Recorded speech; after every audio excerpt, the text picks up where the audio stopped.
ప్రియమైన స్నేహితులారా, ప్రేమధార కార్యక్రమానికి మిమ్మల్ని సాదరంగా ఆహ్వానిస్తున్నాం. దేవుని బిడ్డలుగా మీరు మీ ఆధ్యాత్మిక జీవితాలను అర్థవంతంగా, దేవునికి మహిమకరంగా జీవిస్తున్నారని తలస్తున్నాం. బైబిల్లోని సత్యాలను పరిశుద్ధాత్మ దేవుడు మీకు క్రమబద్ధంగా నేర్పిస్తున్నాడని, వాటిని మీ జీవితాలకు అన్వయించుకుంటున్నారని ఆశిస్తున్నాం. ఇక ఈనాటి పాఠంలో ఊచ చేయగల వ్యక్తిని మరియు గలిలయ సముద్రం తీరమున అనేకులను ప్రభువు స్వస్థపరిచిన వివరాలను గూర్చి మరియు ఆయన అపవిత్రాత్మలను వెలగొట్టడాన్ని గూర్చిన విషయాలను ఇందులో చర్చిస్తాం. ఇక ఆ వివరాలను తెలుసుకుందామా?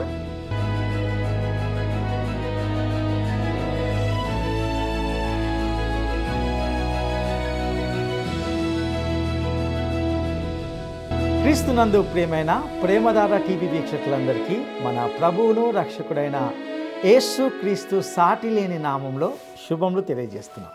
నేటి మన ఈ పాఠంలో మనము మార్కు సువార్త 3వ అధ్యాయాన్ని ధ్యానించుకోబోతున్నాం. ఇందులో ముఖ్యంగా ఊచ చేయగల మనిషిని గూర్చి, గలిలయ సముద్ర తీరమున అనేకులు స్వస్థపరచబడడాన్ని గూర్చి, గలిలయ సముద్ర తీరమున అపవిత్ర ఆత్మలు పట్టిన వారు బాగుపడిన విషయాలను గురించి తెలుసుకుంటాం. అదేవిధంగా ఆయన శిష్యులను పిలిచిన వైనాన్ని గురించి కూడా తెలుసుకుంటాం. ఈ 3వ అధ్యాయము మత పాలకులతో పూర్తిగా విడిపోవడానికి దారి తీసిన విశ్రాంతి దినపు చర్చను కొనసాగిస్తుంది. ప్రియులారా, ఇంటి పైకప్పు ద్వారా దించబడినటువంటి వ్యక్తి వృత్తాంతం లాంటి అనేక సంఘటనలను విడివిడిగా నమోదు చేయగలిగినప్పటికీ యేసు అసంఖ్యాక ప్రజలను స్వస్థపరిచాడు అన్న విషయము ఈ అధ్యాయం ద్వారా మనకు స్పష్టమవుతుంది. కొన్ని నిర్దిష్ట సంఘటనలను మైక్రోస్కోప్ ద్వారా అనగా సూక్ష్మదర్శిని ద్వారా పరిశీలించేలా కాకుండా ఆయన స్వస్థపరిచిన జన సమూహాలను టెలిస్కోప్ అనగా దూరదర్శిని ద్వారా చూసేలా చేయడం ద్వారా మార్కు మనల్ని ఎంతగానో ఆకట్టుకుంటాడు. దీనివల్ల యేసు వ్యక్తిగతంగా ఎంతమందికి సహాయం చేసి ఉంటారనే ప్రశ్న తలెత్తుతుంది. ఆ సంఖ్యను లెక్కించడానికి చేసే ఏ ప్రయత్నమైనా కేవలము మనకు ఊహ మాత్రమే అవుతుంది. ఆ సంఖ్య చాలా పెద్దదని మనం విశ్వసించాలన్నదే మార్కు యొక్క ముఖ్య ఉద్దేశం అని స్పష్టమవుతుంది. ఇక ఊచ చేయగల మనిషిని గూర్చిన వివరాలను తెలుసుకుందాం. మార్కు సువార్త 3వ అధ్యాయము 1-2 వచనాలను గమనిద్దాం. సమాజ మందిరంలో ఆయన మరలా ప్రవేశింపగా అక్కడ ఊచ చేయగలవాడు ఒకడుండెను. అచ్చటి వారు ఆయన మీద నేరము మోపవలెనని ఉండి విశ్రాంతి దినమున వానిని స్వస్థపరచునేమో అని ఆయనను కనిపెట్టుచుండిరి. ఇక్కడ ఒక ప్రశ్న తలెత్తుతుంది. అదేమిటంటే, అంగవైకల్యము గల ఈ మనుషుడు ఉద్దేశపూర్వకంగా అక్కడ ఉంచబడ్డాడా? దానికి సమాధానము ఖచ్చితంగా అవును అని నేను భావిస్తున్నాను. మరొక సంఘటన పొలాల్లో అంటే మొక్కజొన్న చేలలో విశ్రాంతి దినం నాడు జరిగింది. అది ఒక లౌకిక ప్రదేశం. కానీ ఇక్కడ ఇది సమాజ మందిరంలోని విశ్రాంతి దినం. ఇది ఒక పవిత్ర స్థలం. ప్రభువైన యేసు జన సమూహాలను స్వస్థపరుస్తున్నాడు. వారు ఈ అంగవైకల్యం ఉన్న వ్యక్తిని సరిగ్గా మన ప్రభువు వెళ్ళే దారిలోనే ఉంచితే ఆయన సమాజ మందిరానికి వచ్చినప్పుడు అతన్ని తప్పకుండా స్వస్థపరుస్తాడని వారికి తెలుసు. నిజానికి వారు చేసిన ఆ పని ప్రభువైన యేసు పట్ల ఒక ప్రశంస లాంటిదని చెప్పాలి. ఆయన ఎంతో దయగలవాడని వారికి తెలుసు కాబట్టే వారు అలా చేశారు. కానీ వాస్తవానికి విశ్రాంతి దినమున ఆ మనిషిని స్వస్థపరచడం ద్వారా ఆయన విశ్రాంతి దినమును ఉల్లంఘించాడని చెప్పడంలోనే వారి ఆసక్తి ఉంటున్నది. కాబట్టే ఆ ఊచ చేయగల మనిషి అక్కడ ఉంచబడ్డాడని నేను నమ్ముతున్నాను. అలాగే శత్రువు అక్కడ కనిపెట్టుకొని ఉన్నాడని మనకు చెప్పబడింది. ప్రియులారా, మన ప్రభు యొక్క శత్రువులు ఆయనపై నేరము మోపగలిగే కొద్దిపాటి పనికిమాలిన సాకు కోసం వెతకడం ప్రారంభిస్తున్నారు. మరియు వారు ఎక్కువసేపు వేచి ఉండవలసి ఉండదు. ఎందుకంటే ఆయన ఏమి చేశాడో గమనించండి. ఇక మార్కు సువార్త 3వ అధ్యాయము 3వ వచనాన్ని మనం గమనిద్దాం. ఆయన, నీవు లేచి మధ్యను నిలువుమని ఊచ చేయగల వానితో చెప్పి, ప్రభు ఇక్కడ ఏదో చేయబోతున్నాడు. విక్లిఫ్ అనువాదము ఇక్కడ మంచిదని నేను భావిస్తున్నాను. అందులో ఇలా అనువదించబడింది: లేచి మధ్యకు వచ్చి అక్కడ నిలువుము. వేరే మాటలు చెప్పాలంటే ఆయన ఈ ఊచ చేయగల మనిషిని వచ్చి మధ్యలో నిలబడమని అడిగాడు. ఎందుకంటే ఆయన ఏదో చెప్పాలనుకుంటున్నాడు. ఇక మార్కు సువార్త 3వ అధ్యాయము 4వ వచనాన్ని మనం గమనిద్దాం. వారిని చూచి విశ్రాంతి దినమున మేలు చేయుట ధర్మమా, కీడు చేయుట ధర్మమా, ప్రాణరక్షణ ధర్మమా, ప్రాణహత్య ధర్మమా అని అడిగాను. అందుకు వారు ఊరకుండిరి. వారు ఆయనకు సమాధానము చెప్పకూడదని నేర్చుకున్నారు. ఎందుకంటే వారు ఎప్పుడు సమాధానం చెప్పినప్పటికీ ఇబ్బందిలో పడేవారు. ఇక మార్కు సువార్త 3వ అధ్యాయము 5వ వచనాన్ని మనం గమనిద్దాం. ఆయన వారి హృదయ కాఠిన్యమునకు దుఃఖపడి కోపముతో వారిని కలియజూచి నీ చెయ్యి చాపుమని ఆ మనుషునితో చెప్పెను. వాడు తన చెయ్యి చాపగా అది బాగుపడెను. ఇప్పుడు ప్రభువైన యేసు వారి సంప్రదాయాలకు సంబంధించిన ఆ సంక్లిష్టమైన నియమ నిబంధనలన్నిటినీ దాటి ఇశ్రాయేలుకు విశ్రాంతి దినాన్ని అనగా సబ్బాతు దినాన్ని ప్రసాదించడంలో దేవునికి ఉన్న అసలు ఉద్దేశం యొక్క అంతరార్థాన్ని స్పష్టం చేశాడు. వారు ఆయనకు సమాధానం ఇవ్వలేదు. ఎందుకంటే అలా చేస్తే తామే దోషులుగా తేలుతామని వారికి తెలుసు. ఇక్కడ ప్రభువైన యేసు కోపముతో చుట్టూ చూశాడని గమనించాలి. యేసు కూడా కోపపడగలడని మీరు జ్ఞాపకం ఉంచుకోవాలి. డాక్టర్ గ్రాహం స్క్రోగీ అనే వ్యక్తి గమనించినట్లుగా ఇక్కడ కోపము అనే పదము గ్రీకు భాషలో సింటాక్స్లో అనగా గ్రీకు వ్యాకరణంలో భూతకాలపు అనగా ఏరిస్ట్ కాలంలో ఉంది. మరియు అది క్షణిక కోపము అనే అర్థాన్ని కలిగి ఉంటుంది. ఇక్కడ దుఃఖించడం అనే గ్రీకు పదము వర్తమాన కాలములో నిరంతర దుఃఖం యొక్క అర్థంలో ఉపయోగించబడింది. కాబట్టి ఇక్కడ మనము కనుగొనేది ఇది. ఆయన కోపముతో వారిని కలియ చూసి అనగా ఇది కేవలము క్షణికమైన కోపమే కానీ శత్రుత్వంతో లేదా ముందస్తు ద్వేషంతో కాదు. కానీ వారి హృదయ కాఠిన్యమునకు దుఃఖపడి అనేది ఆయన హృదయంలో మోయవలసి వచ్చింది. ప్రియులారా, వారి హృదయ కాఠిన్యము కారణంగా ఆయనకు ఆ భయంకరమైన దుఃఖము ఎల్లప్పుడూ ఉండేది. యేసు ఆ వ్యక్తిని స్వస్థపరిచాడు. అది విశ్రాంతి దినం. కానీ విశ్రాంతి దినము మనుషుల కోసమే ఏర్పరచబడింది కాబట్టి, మరియు ఆయన విశ్రాంతి దినానికి ప్రభువు కాబట్టి యేసు ఆ రోజున ఆ వ్యక్తిని స్వస్థపరిచాడు.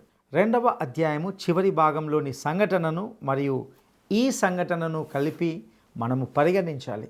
ఈ 2 సంఘటనలే మత సంబంధమైన నాయకులతో విభేదాలకు దారితీశాయి.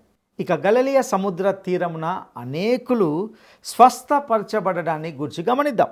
మార్కు సువార్త 3వ అధ్యాయము 6వ వచనం. పరిసయ్యులు వెలుపలికి పోయి వెంటనే హేరోదీయులతో కలుసుకొని ఆయన నేలాగు సంహరింతుమా అని ఆయనకు విరోధముగా ఆలోచన చేసిరి. ఈ 2 సంఘటనల కారణంగా 2 విశ్రాంతి దినముకు సంబంధించినవి కాబట్టి ఈ మతపరమైనటువంటి నాయకులు అనగా ఈ ద్వేషపు వేట కుక్కలు ఆయన కొరకు కాచుకొని కూర్చున్నాయి. ప్రియులారా, క్రీస్తు శిలువ క్రింద తమ చేతులు ఉంచేంత వరకు వీరు ఆయనను వదలలేదు. ఇది ఆయనను మరణశిక్షకు గురి చేసే ప్రణాళిక మరియు కుట్రకు ప్రారంభం. ఇక మార్కు సువార్త 3వ అధ్యాయము 7-8 వచనాలను మనం గమనిద్దాం. యేసు తన శిష్యులతో కూడా సముద్రం నొద్దకు వెళ్ళగా గలిలయ నుండి వచ్చిన గొప్ప జన సమూహము ఆయనను వెంబడించెను. మరియు ఆయన ఇన్ని గొప్ప కార్యములు చేయుచున్నాడని విని జనులు యూదయ నుండి, యెరూషలేము నుండి, ఇదుమయ నుండి, యోర్దాను అవతల నుండి, తూరు సీదోను అనేది పట్టణ ప్రాంతముల నుండి ఆయన యొద్దకు గుంపులు గుంపులుగా వచ్చిరి. ఇప్పుడు ప్రజలు వివిధ ప్రాంతాల నుండి రావడాన్ని మరియు ఆయనను వెంబడించడాన్ని మీరు గమనిస్తారు. మన ప్రభువు ఈ సమయంలో వివేకంతో వైదొలిగాడు. ఎందుకంటే ఆయన యోహాను సువార్త 2వ అధ్యాయము 4వ వచనంలో ఈ విధంగా చెప్పాడు, నా సమయం ఇంకను రాలేదు. తర్వాత ఆయన యెరూషలేములోని ప్రతి ఘటన అంతటికి ఎదురుగా వెళ్ళాడు.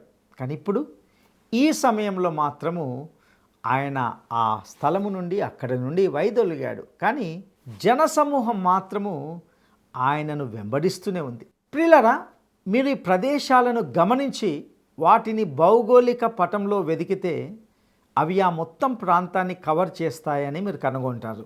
ఈ ప్రదేశాలన్నిటి నుండి ప్రజలు ప్రభు అయిన యేసుక్రీస్తును చూడడానికి, వినడానికి వస్తున్నారు. ఇప్పుడు ఆయన మరొక ప్రమాదంలో ఉన్నాడు.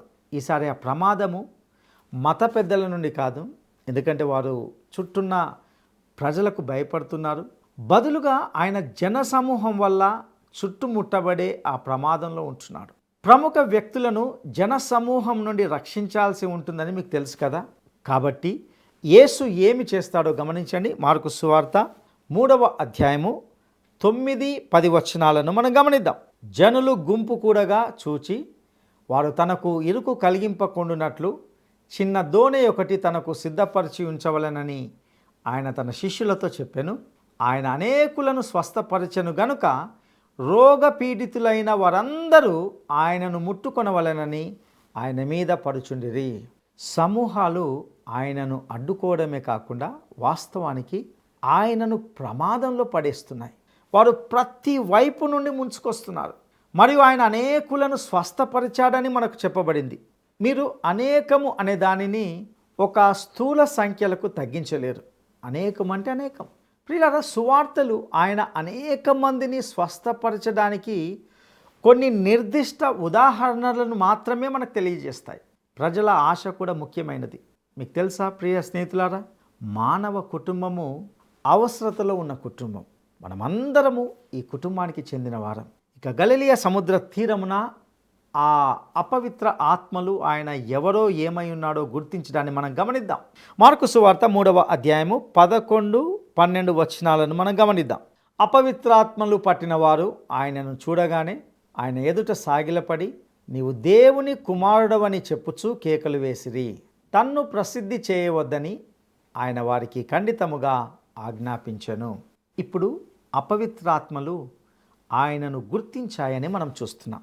ఈ విషయాన్ని మనం కాస్త తర్వాత పరిశీలిద్దాం. ఎందుకంటే దయ్యము పట్టడము లేదా దురాత్మలు ఆవరించడం అనే అంశంపై సరైన సమయంలో ప్రత్యేక దృష్టి సారించాలని నేను కోరుకుంటున్నాను. నేడు లోకంలో సాతాను ఆరాధన అనగా సేటన్ వర్షిప్ రూపంలో మనము దీనిని మళ్ళీ చూస్తున్నాం. మరియు ప్రస్తుతము అటువంటివి మన చుట్టూ విస్తృతంగా జరుగుతున్నాయి. అయితే ఆ అంధకార శక్తుల సాక్ష్యము ఆయనకు ఏమాత్రము అక్కర్లేదని మనం గమనించాలి. ఆ దయ్యాలు ఆయన ఎవరో గుర్తించాయి, కానీ వాటి సాక్ష్యము ఆయనకు అక్కర్లేదు. ఇక యేసు యొక్క శిష్యులు పిలువబడడానికి గురించి గమనిద్దాం. మనం ఇప్పుడు 12 మంది అపోస్తులులను ఎన్నుకోవడంలో మరియు నియమించడంలో దేవుని యొక్క సార్వభౌమమైన ఉద్దేశాన్ని చూడడం ప్రారంభిస్తాం. ఇక మార్కు సువార్త 3వ అధ్యాయము 13వ వచనాన్ని గమనిద్దాం. ఆయన కొండ ఎక్కి తనకిష్టమైన వారిని పిలువగా వారు ఆయన యుద్ధకు వచ్చిరి. ఇది మీరు గమనించాలని అనుకునే విషయం. ఇక్కడ ఆయనే ఎంపిక చేస్తున్నాడు. మనం ఇష్టపడినా లేకపోయినా ఆయనే మనలను ఎంపిక చేస్తున్నాడు. యోహాను సువార్త 15వ అధ్యాయము 16వ వచనంలో ఇలా చెప్పబడింది, మీరు నన్ను ఏర్పరచుకొనలేదు, మీరు నా పేరట తండ్రిని ఏమి అడుగుదురో అది ఆయన మీకు అనుగ్రహించినట్లు మీరు వెళ్ళి ఫలించుటకును మీ ఫలము నిలిచి ఉండుటకును నేను మిమ్మును ఏర్పరచుకొని నియమించి తిని. ప్రియులారా, మీరు ఆయన మాటను గమనించారా? ఆయనే వారిని ఎన్నుకున్నాడు. వారు ఆయనను ఎన్నుకోలేదు కాబట్టి ఆయనే వారి పట్ల బాధ్యత వహిస్తాడు అనడము అమర్యాద కాదు. దానిని తెలుసుకోవడం నిజంగా ఒక నిజమైన ఓదార్పు. ప్రియ స్నేహితుడా, దేవుడు మిమ్మల్ని రక్షించాడు. మీలో ఒక సత్కార్యమును ప్రారంభించాడు మరియు ఆయన మీతోనే ఉండబోతున్నాడు. ఆయన మిమ్మల్ని కొనసాగించబోతున్నాడు. దీని అర్థం అదే. మరియు ప్రభువైన యేసు పిలిచినప్పుడు శిష్యులు స్పందిస్తున్నారు. ఇక మార్కు సువార్త 3వ అధ్యాయము 14-15 వచనాలను మనం గమనిద్దాం. వారు తనతో కూడా ఉండునట్లును దయ్యములను వెళ్ళగొట్టు అధికారము గలవారై సువార్త ప్రకటించుటకును వారిని పంపవలెనని ఆయన 12 మందిని నియమించెను. ఇది శిష్యులకు ఆయన ఇచ్చిన చివరి పిలుపు. ఇక్కడే వారు వాస్తవానికి అపోస్తులు అవుతారు. మరియు ఇక్కడే వారు ఆయన కొరకు ప్రత్యేకించబడిన పరిచర్య కొరకు పంపబడతారు. ఆయన వారితో భౌతికంగా వెళ్ళడు అనే అర్థంలో కూడా వారు ఆయన నుండి ప్రత్యేకించబడ్డారు. మార్కు ఇక్కడ వివరాలను అందించడు కానీ మత్తయి 10వ అధ్యాయము 5-42 వచనంలో ఈ ప్రత్యేక సమయంలో వారి కొరకు ఇవ్వబడినటువంటి సందేశము మరియు పద్ధతి మనకు రికార్డు చేయబడ్డాయి. ప్రియులారా, 16 నుండి 19 వచనాల వరకు అపోస్తులుల పేర్లు ఇక్కడ జాబితాగా చేయబడ్డాయి. నేను ఈ 12 మంది జాబితా ద్వారా వెళ్ళాలని అనుకుంటున్నాను. 1 సిమోను పేతురు, అతడు అపోస్తులుల జాబితాలో మొదటివాడు. 2 జబదయి కుమారుడైన యాకోబు. 3 యాకోబు సహోదరుడైన యోహాను. 4 సీమోను పేతురు సహోదరుడైన ఆంద్రయ్య, అతడు సాధారణంగా తన సహోదరునితో జాబితా చేయబడతాడు. 5 ఫిలిప్పు. 6 బర్తలోమై, నతనయేలు అని కూడా పిలుస్తారు. 7 మత్తయి. 8 తోమా. 9 అల్పై కుమారుడైన యాకోబు. 10 తద్దై, వీరిని లెబ్బై మరియు యూదా అని కూడా పిలుస్తారు. 11 కనానీయుడైన సీమోను మరియు 12 ఇస్కరియోతు యూదా. ప్రియులారా, మార్చింగ్ త్రూ మార్క్ అనే ఒక పుస్తకం ఉంది. దీనిలో 4 సువార్తల్లో మరియు అపోస్తులుల కార్యముల పుస్తకంలో ఇవ్వబడిన అపోస్తులుల జాబితాలను పోల్చారు. వారు ఎలా జాబితా చేయబడ్డారు మరియు ఉపయోగించిన విభిన్న పేర్ల యొక్క పోలిక ఆసక్తికరంగా ఉంటుంది. వీరు ఆయన ఎన్నుకున్న మనుషులు. ఇక మార్కు సువార్త 3వ అధ్యాయము 20-21 వచనాలను మనం గమనిద్దాం. ఆయన ఇంటిలోనికి వచ్చినప్పుడు జనులు మరలా గుంపు కూడి వచ్చిరి గనుక భోజనము చేయుటకైనను వారికి వీలు లేకపోయాను. ఆయన ఇంటివారు సంగతి విని ఆయన మతి చెల్లించి ఉన్నదని చెప్పి ఆయనను పట్టుకొనబోయేరి. మార్కు యేసు ఎంత తీరిక లేకుండా బిజీగా ఉండేవాడో మనకు ముద్ర వేస్తున్నాడు. ఆయన స్నేహితుల ప్రతిస్పందనను గమనించండి.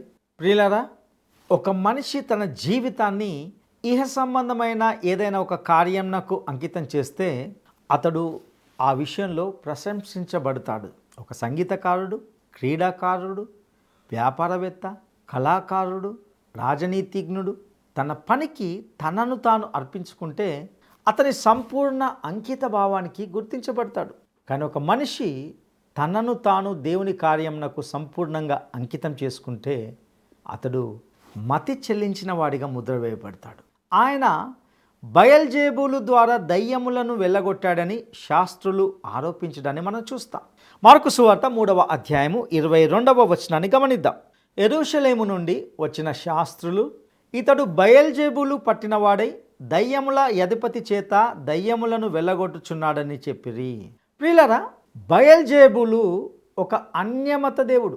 దుష్టశక్తుల్లో ఇతనికి అత్యున్నత స్థానం ఉందని యూదులు భావించేవారు. ఇక మార్కు సువార్త 3వ అధ్యాయము 23 నుండి 26 వచనాలను మనం గమనిద్దాం. అప్పుడు ఆయన వారిని తన యొద్దకు పిలిచి ఉపమాన రీతిగా వారితో ఇట్లనెను. సాతాను నేలాగు వెళ్ళగొట్టును. ఒక రాజ్యము తనకు తానే విరోధముగా వేరుపడిన ఎడల ఆ రాజ్యము నిలవనేరదు. ఒక ఇల్లు తనకు తాను విరోధముగా వేరుపడిన ఎడల ఆ ఇల్లు నిలవనేరదు. సాతాను తనకు తానే విరోధముగా లేచి వేరుపడిన ఎడల వాడు నిలవలేక కడతేరును. దయ్యముల శక్తి ద్వారా దయ్యములను వెళ్ళగొట్టినట్లయితే అప్పుడు ఒక ఇల్లు తనలో తాను విభజించబడుతుంది అనే చాలా సులభమైన కారణాన్ని ఆయన చెప్తున్నాడు. ఇక మార్కు సువార్త 3వ అధ్యాయము 27వ వచనాన్ని మనం గమనిద్దాం.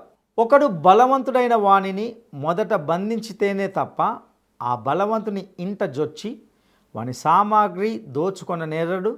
బంధించిన ఎడల వాని ఇల్లు దోచుకొనవచ్చును. మీరు ఒకరి ఇంటిని దోచుకోవాలంటే ముందుగా ఆ బలవంతుని కట్టడి చేయాలి. ఇక్కడున్న సత్యం అదే. ప్రభువైన యేసు దీనిని సాతాను శక్తి ద్వారా చేయడం లేదు. అలా చేసినట్లయితే సాతాను విభజించబడి తనకు తాను వ్యతిరేకమవుతాడు. ఇక మార్కు సువార్త 3వ అధ్యాయము 28 నుండి 30 వచనాలను మనం గమనిద్దాం. సమస్త పాపములను మనుషులు చేయు దూషణలన్నీ వారికి క్షమింపబడును గాని పరిశుద్ధాత్మ విషయము దూషణ చేయువాడెప్పుడును క్షమాపణ పొందక నిత్య పాపము చేసిన వాడై ఉండునని మీతో నిశ్చయముగా చెప్పుచున్నానెను. ఎందుకనగా ఆయన అపవిత్రాత్మ పట్టిన వాడని వారు చెప్పిరి. అది వాస్తవానికి అప్పట్లో క్షమించరాని పాపంగా ఉండేది. నేడు ఆ విధంగా ఆ పాపం చేయడం సాధ్యం కాదు. మొదటిగా దైవత్వంలోని రెండవ వ్యక్తి అయిన ఆయనే స్వయంగా భౌతికంగా వారితో ఉన్నాడు. ఆయన పరిశుద్ధాత్మ శక్తితో దయ్యాలను వెళ్ళగొడుతుంటే వారు మాత్రము ఆయన బయల్జేబులు ద్వారా అలా చేస్తున్నాడని నిందించారు. తద్వారా వారు వాస్తవానికి త్రిత్వములోని ఇద్దరు వ్యక్తుల కార్యాలను, అంటే దైవత్వంలోని రెండవ వ్యక్తి అయిన కుమారుని సాక్ష్యాన్ని, అదే రీతిగా దైవత్వంలోని మూడవ వ్యక్తి అయిన పరిశుద్ధాత్మ సాక్ష్యాన్ని తిరస్కరిస్తూ వచ్చారు. క్రీస్తును శాశ్వతంగా తిరస్కరించే అపనమ్మకపు వైఖరిని వారు ప్రదర్శించారు. వారు పరిశుద్ధాత్మను ఎదురించారు. అదే క్షమించరాని పాపం. నేడు క్షమించరాని పాపం చేయడం అసాధ్యం. అంటే ఒక వ్యక్తి ఈరోజు పాపం చేసి మరుసటి రోజు దాని గురించి తన తప్పును గ్రహించి అంతరాత్మలో ఒప్పింపబడి పశ్చాత్తాపముతో దేవుని దగ్గరకు వచ్చినప్పుడు దేవుడు అతన్ని క్షమించకపోవడం అనేది జరగదు. ఎందుకంటే క్రీస్తు కేవలము కొన్ని పాపాల కోసమే కాకుండా సమస్త పాపాల కోసం మరణించాడు. క్షమించరాని పాపం అనే ఒక్క పాపం మినహా మిగిలిన వాటన్నిటి కోసమే ఆయన మరణించాడు అన్నది వాస్తవం కాదు. ఆయన క్షమించలేని పాపం అంటూ ఏది లేదు. క్షమించరానిది అనేది పాపపు క్రియ కాదు. దానికి బదులుగా అవిశ్వాసి యొక్క వైఖరి మరియు స్థితి అని గ్రహించాలి. ఒక వ్యక్తి తన నోటితో దూషించినప్పుడు ఆ చర్య అతన్ని శిక్షార్హుడిని చేయదు. దానికి కారణం అతని హృదయ వైఖరి. అతడు ఆ వ్యతిరేకతను మానుకోనంత వరకు అది ఒక శాశ్వత స్థితిగా ఉండిపోతుంది. పరిశుద్ధాత్మకు వ్యతిరేకమైన పాపం అంటే ఇదే. హృదయంలోనూ జీవితంలోనూ పాపాన్ని ఒప్పించే పరిశుద్ధాత్మ కార్యానికి అడ్డుపడడం లేదా వ్యతిరేకించడం. ఇక క్రొత్త సంబంధంను గూర్చిన విషయాన్ని మనం గమనిద్దాం. మార్కు సువార్త 3వ అధ్యాయము 31 నుండి 35 వచనాలు. ఆయన సహోదరులను తల్లియు వచ్చి వెలుపల నిలిచి ఆయనను పిలువనంపిరి. జనులు గుంపుగా ఆయన చుట్టూ కూర్చుండిరి. వారు, ఇదిగో నీ తల్లియు నీ సహోదరులను వెలుపల ఉండి నీ కోసరము వెదుకుచున్నారని ఆయనతో చెప్పగా, ఆయన, నా తల్లి నా సహోదరులు ఎవరని తన చుట్టూ కూర్చున్న వారిని కలియజూసి, ఇదిగో నా తల్లియు నా సహోదరులను, దేవుని చిత్తము చొప్పున జరిగించువాడే నా సహోదరుడును సహోదరియు తల్లియునని చెప్పెను. యేసు యొక్క సహోదరులుగా పిలువబడిన యాకోబు మరియు యూదా ఇద్దరు పత్రికలు రాశారు. కానీ వారు యేసు తమ సహోదరుడని ఎప్పుడూ ప్రస్తావించలేదు. మీరు చూసినట్లయితే క్రీస్తు యేసులో ఉన్న ఎవరైనా ఆయనకు ఆ రోజుల్లో ఆయన భౌతికమైన తల్లి మరియు ఆయన భౌతికమైన సహోదరుల కంటే దగ్గరగా ఉన్నారు. ఆయన చుట్టూ చూసి, వీరు నా తల్లి మరియు నా సహోదరుల కంటే కూడా నాకు సమీప బంధువులు అని చెప్పగలిగింది. అందుకే ఇక్కడ ముఖ్యమైన విషయం ఏమిటంటే, క్రీస్తు యేసునందు ఆయనను రక్షకునిగా అంగీకరించడం ద్వారా దేవునితో సరైన సంబంధాన్ని కలిగి ఉండడం. ఇది మనకు దేవుని కుమారులుగా ఉండే హక్కును ప్రసాదిస్తుంది. ప్రియమిత్రమా, ఇది మనల్ని ఆయనకు అద్భుతమైన రీతిలో సన్నిహితులను చేస్తుంది. ప్రియ సహోదరుడా, సహోదరి, ఇంతవరకు మనము యేసుక్రీస్తు పరిచర్యలోని అనేక విషయాలను ధ్యానిస్తూ వచ్చాం. ఇందలి సత్యాలను మన వ్యక్తిగత ఆధ్యాత్మిక జీవితాలకు అన్వయించుకొనుటకు ప్రభు మీకు సహాయం చేయనుగాక. దైవాశీస్సులు. ప్రార్థన చేసుకుందాం. మహాపరిశుద్ధుడా, నమ్మదగిన దేవా, మీ దయగల నామానికి స్తుతులు స్తోత్రాలు చెల్లిస్తుంటున్నాం. ప్రభువా, మీ వాక్యము స్వచ్ఛమైనది, శక్తిగలది. ప్రతి మాట ఎంతో శక్తిని కలిగి అది జీవితాలను మార్చేదిగా ఉంటున్నది. ప్రభువా, ఈ భూమి మీద మీరు భౌతికంగా ఉన్నప్పుడు ఎన్నో అద్భుత కార్యాలు చేశారు. మీ అద్భుత కార్యాలు దేవుడు మాత్రమే చేయగలడు అని ధృవీకరిస్తుంది. ప్రభువా, ఈ దినము కూడా మా జీవితాల్లో మా జీవితాలను మార్చే విషయంలో నువ్వు గొప్ప అద్భుతాలు చేసే గొప్ప దేవుడుగా ఉంటున్నందుకు వందనాలు. ప్రభువా, ఈ వాక్యాన్ని వింటున్న అనేక మంది నీకు దూరంగా ఉండి ఈ లోకములో శాపానికి నరకానికి పాత్రులుగా ఉంటున్న వ్యక్తి జీవితాలను మీరు మార్చగలరని విశ్వసిస్తున్నాం. నీవు మాత్రమే మా జీవితాలను మార్చగలరు. అటు కృప దయచేయండి ప్రభువా. మరొకసారి ఈ యొక్క కార్యక్రమాన్ని వీక్షిస్తున్న ప్రతి వ్యక్తితో మీరు మాట్లాడవలసిందిగా ప్రార్థిస్తూ, నీకే సమస్త ఘనత మహిమ ప్రభావంలో ఆరోపిస్తూ, మా రక్షకుడును నమ్మదగిన యేసయ్య శక్తిగల నామములో అడిగి స్తుతించి వేడుకుంటున్నాము తండ్రి. ఆమేన్.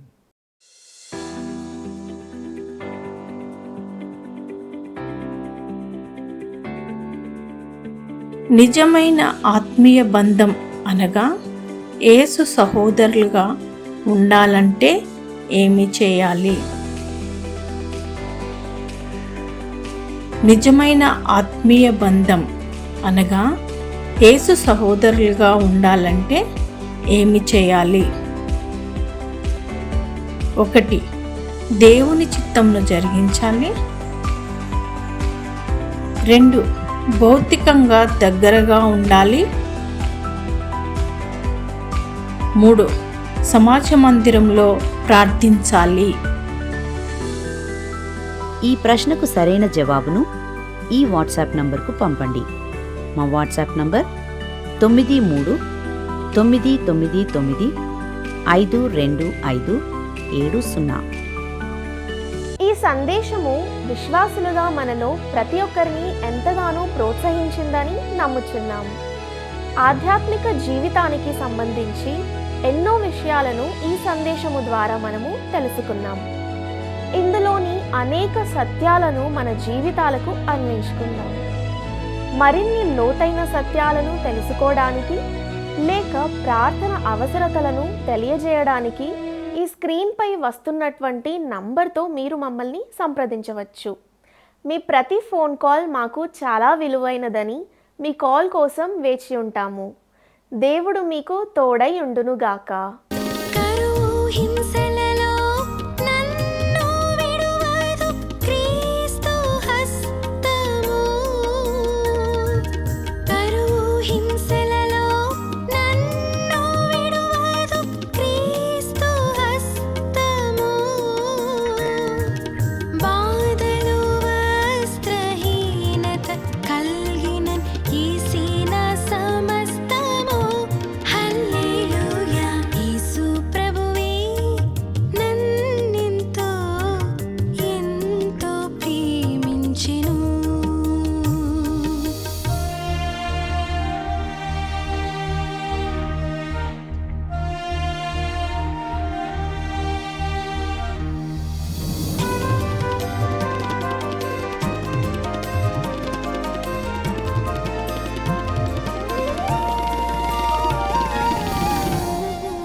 ఈ కార్యక్రమం మీకు నచ్చిందా? అయితే వెంటనే మిస్డ్ కాల్ ఇవ్వండి. బహుమతి పొందే విజేత మీరే కావచ్చు.